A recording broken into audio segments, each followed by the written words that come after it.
అందరికీ నమస్కారం. Welcome back my channel.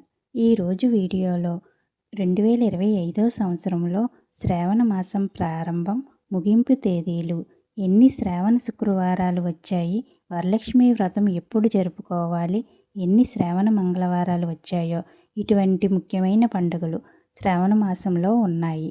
ఈ వీడియోలో పూర్తి వివరాలు తెలియజేస్తాను. ముఖ్యంగా శ్రావణ మాసం అనగానే ఆడవారందరికీ ఎంతో ఇష్టమైన మాసం శ్రావణ మాసం. ఎన్నో రకాల నోములు, వ్రతాల పేరుతో లక్ష్మీదేవికి పూజ చేసే అతి ముఖ్యమైన మాసం శ్రావణ మాసం. అలాగే వరలక్ష్మి వ్రతాన్ని ప్రతి ఒక్కరూ తమ శక్తి కొలది ఆచరించుకునే ముఖ్యమైన మాసమే శ్రావణ మాసం. అన్నదమ్ములను గుర్తు చేసుకునే రాఖీ పండుగ కూడా ఈ శ్రావణ మాసంలోనే వచ్చిందండి. అటువంటి శ్రావణ మాసం ఎప్పటి నుండి ప్రారంభమైందో తెలుసుకుందాం. మనకి జూలై 25 శ్రావణ శుద్ధ పాడ్యమి. ఈ రోజు నుంచి మనకి శ్రావణ మాసం ప్రారంభమవుతుంది. ఈరోజు అందులోని మనకి శ్రావణ శుక్రవారం ప్రారంభమైంది. అలాగే ఆగస్టు 23వ తారీఖుతో శ్రావణ మాసం ముగుస్తుంది. వరలక్ష్మి వ్రతాన్ని చేసుకునేవారు పౌర్ణమికి ముందు వచ్చే శ్రావణ శుక్రవారం చేసుకుంటాం. ఎవరికైనా ఆటంకం వస్తే ఏ శుక్రవారం కుదిరితే ఆ శుక్రవారం చేసుకోవచ్చు. ఇప్పుడు మనం శ్రావణ శుక్రవారాలు ఎప్పుడెప్పుడు వచ్చాయో తెలుసుకుందాం. మొదటి శ్రావణ శుక్రవారం జూలై 25 అండి. తిథి వచ్చి పాడ్యమి, నక్షత్రం పుష్యమి నక్షత్రంలో వచ్చింది. అలాగే రెండో శ్రావణ శుక్రవారం ఆగస్టు 1, తిథి అష్టమి, నక్షత్రం స్వాతి నక్షత్రంలో రెండో శ్రావణ శుక్రవారం వచ్చిందండి. శ్రావణ మాసంలో మూడో శుక్రవారం ఈరోజు మనకి ఆగస్టు 8 వరలక్ష్మి వ్రతం అండి. తిథి వచ్చి చతుర్దశి, నక్షత్రం ఉత్తరాషాఢ. ఈరోజే మనం వరలక్ష్మి వ్రతం జరుపుకుంటాం. అలాగే నాలుగవ శ్రావణ శుక్రవారం ఆగస్టు 15 అండి. తిథి వచ్చి సప్తమి, నక్షత్రం వచ్చి అశ్విని నక్షత్రం అండి. ఐదవ శ్రావణ శుక్రవారం ఆగస్టు 22 అండి. తిథి వచ్చి చతుర్దశి, నక్షత్రం అశ్లేష నక్షత్రం అండి.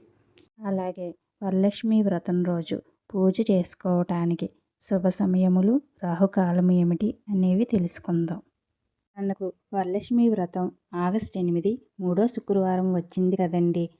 ఆ రోజు రాహుకాలం ఎప్పుడంటే ఉదయం 10:46 నుండి మధ్యాహ్నం 12:21 వరకు రాహుకాలం ఉంటుంది. దుర్ముహూర్తం వచ్చేసి ఉదయం 8:55 నుండి 9:24 వరకు దుర్ముహూర్తం ఉంటుంది. అలా మధ్యాహ్నం వచ్చేసి 12:45 నుండి 1:37 వరకు దుర్ముహూర్తం ఉంటుంది. మనము ఏ పూజ చేసినా శుభ సమయంలో చేసుకుంటే మంచిదని భావిస్తాం. కాబట్టి వరలక్ష్మి వ్రతం రోజున ఏ ఏ శుభ సమయములు ఉన్నాయో తెలుసుకుందాం. రోజు పూజ చేసుకోవటానికి ఉదయం 6:34 నుండి 8:32 వరకు. ఈ సమయంలో కుదరని వారు ఉదయం 9:24 నుండి 10:46 వరకు. మరలా ఈ సమయం కూడా కుదరని వారు ఉదయం 11:56 నుండి 12:45 వరకు పూజ అనేది మార్నింగ్ టైం చేసుకోవచ్చు. సాయంత్రం పూజ చేసుకునేవారు సాయంత్రం 5:25 నుండి 7:25 లోపల పూజ చేసుకోవాలి. మనకు వరలక్ష్మి వ్రతం రోజున పూజ చేసుకోకపోవడం కుదరకపోతే ఏ శ్రావణ శుక్రవారమైనా పూజ చేసుకోవచ్చు. వరలక్ష్మి వ్రతం రోజు కలశం ఆనవాయితీ లేకపోయినా పెట్టుకోవచ్చు. పెట్టుకోకపోయినా ఎటువంటి ఇబ్బంది లేదండి. అమ్మవారు ఫోటో పెట్టుకొని భక్తితో పూజిస్తే చాలండి. వరాలు ఇచ్చేదేవి వరలక్ష్మీదేవి. ఇక్కడ ఇంకో విషయం కూడా గుర్తుపెట్టుకోండి. మనకి 5 శ్రావణ శుక్రవారాలు వచ్చాయి కదండి. లాస్ట్ శుక్రవారం పూజ చేసుకునేవారు ఉదయం 11 గంటలలోపు పూజ చేసుకోవాలండి. తర్వాత మనకి అమావాస్య గడియలు వస్తాయి. చూశారు కదండి శ్రావణ మాసం విశిష్టత, వరలక్ష్మి వ్రతం ఎప్పుడు వస్తుంది, శుభ సమయములు అన్నీ ఏంటో తెలుసుకున్నాం. ఈ వీడియో కనుక మీకు నచ్చితే లైక్ చేయండి, సబ్స్క్రైబ్ చేయండి. Thank you for watching.